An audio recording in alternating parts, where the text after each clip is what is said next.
이번 시간부터는 이제 드디어 스프링 AOP에 대해서 알아보겠습니다. 이번 시간에는 이제 개념들에 대해서 알아볼 건데요. 먼저 AOP를 소개를 드리고, 그리고 에스펙트라는 거, 그리고 AOP라는 게 어떤 식으로 적용되는지 설명드리고, 그리고 이제 용어 정리를 해드리겠습니다. 자, 이제 AOP를 소개를 먼저 해드릴 건데요. 제가 이 제목을 핵심 기능과 부가 기능이라고 잡았어요. 자, 이제 AOP라는 게 왜 필요한지, 그 개념이 왜 나오게 되는지 어떤 배경을 설명을 해드릴게요. 이번 시간은 여러분 편안하게 들으시면 됩니다. 애플리케이션 로직은 크게 핵심 기능과 부가 기능으로 나눌 수 있어요. 우리 이전부터 계속 배워왔죠.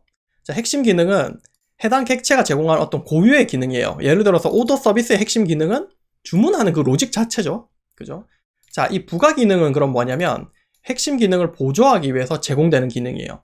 예를 들어서 로그 추적, 그 다음에 트랜잭션, 뭐 이런 기능들이 있어요. 자, 이러한 부가 기능은 단독으로 사용되지 않고 이 핵심 기능과 함께 사용돼요.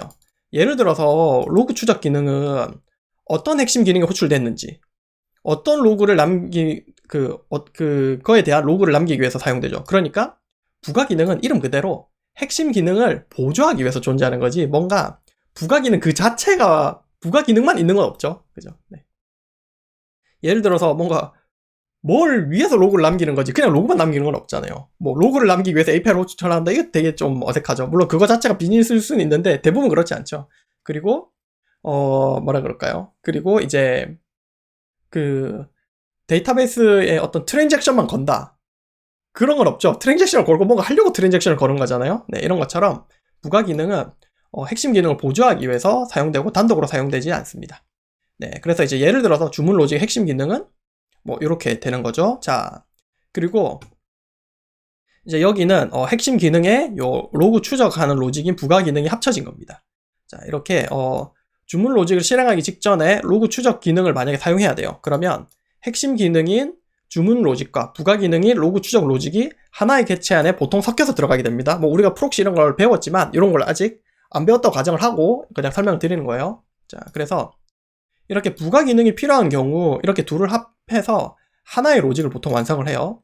자, 이제 주문 서비스를 실행하면 요 핵심 기능인 주문 로직과 부가 기능 로직인 로그 추적 로직이 함께 실행이 되겠죠. 자, 그리고 이제 다음으로 넘어가서, 그래서 핵심 기능과 부가 기능 이렇게 설명드렸고요. 자, 그 다음에 이제 여러 곳에서 공통으로 사용하는 부가 기능. 여러분, 이제 보통 부가 기능은 요 그림에 보는 것처럼 여러 클래스에 보통 걸쳐서 사용이 돼요. 예를 들어서 뭐 로그를 출력한다, 데이터베이스 트랜잭션을 건다, 이런 개념들은 그죠, 여러 군데서 그냥 걸쳐서 사용되는 거죠. 자, 그래서 우리가 예를 들어서 모든 애플리케이션 호출을 로깅해야 된다, 이런 요구사항을 생각해 보면 이제 이러한 그 부가 기능은 우리가 이제 횡단 관심사라고 이전에 배웠죠. 횡단 관심사가 되는 거죠. 하나가 아니라 여러 군데 걸쳐서 이렇게 딱 크로스 해가지고 이제 걸치는 횡단 관심사가 됩니다. 쉽게 이야기해서 하나의 부가 기능이 여러 곳에서 이렇게 동일하게 사용된다는 뜻입니다. 자, 여기 보면 이제 이렇게 횡단 관심사로 제가 딱 그어놨죠. 이렇게. 네. 로그 추적 로직이 여기도 다 사용이 되는 거죠. 네. 자, 그런데 이 부가 기능 적용에 문제가 있죠. 그런데 이런 부가 기능을 여러 곳에서 적용하려면 너무 번거롭단 말이에요. 예를 들어서 부가 기능을 적용해야 하는 클래스가 100개면 100개 모두의 동일한 코드를 다 추가해야 되죠. 그래서 우리가 지금까지 이 많은 고생들을 하면서 여기까지 왔잖아요. 자, 부가 기능을 별도의 유틸리티 클래스를 만든다고 해도, 물론 뭐 프록시 이런 거 우리가 아직 안 배웠다고 가정을 하는 거예요.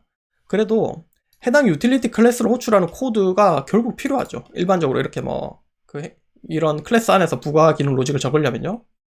그리고 부가 기능이 구조적으로 단순한 호출이 아니라 이런 트라이 캐치 파이널리 같은 구조가 필요하면 더욱 복잡해지겠죠. 뭐 실행 시간 측정하는 것 같은 경우에 위에서 실행 시간 호출하고 그 밑에서 또 그 엔드 시간 호출하고 막 이런 식으로 해야 되잖아요.